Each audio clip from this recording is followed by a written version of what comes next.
সুপ্রিয় ভিউয়ার্স, যারা Android phone ব্যবহার করেন, অনেক সময় অ্যান্ড্রয়েড ফোন আপনার হ্যাং হয়ে যায়, কাজ করে না, স্লো কাজ করে। তাদের জন্য আজকের এই ভিডিওটা খুবই গুরুত্বপূর্ণ। তাই ভিডিওটা স্কিপ না করে পুরো ভিডিওটা দেখবেন।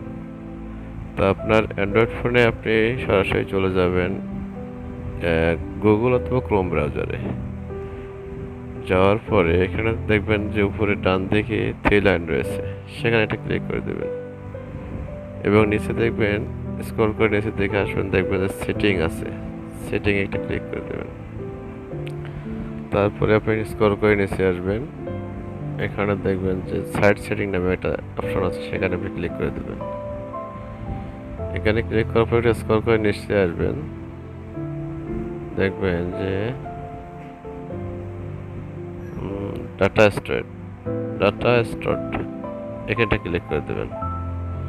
এখন দেখেন আপনার ফোনে আপনি এতদিন যতগুলো কাজ করেছেন সেই ডাটাগুলো কিন্তু আপনার ফোনে রয়ে গেছে। এখন দেখেন ডিলিট অল ডাটা, আপনি এখানে ক্লিক করলে সব ডাটা আপনার এখান থেকে চলে যাবে এবং আপনার ফোনটা স্মুথলি ভাবে চলবে। তো thank you for watching the video. আল্লাহ হাফিজ।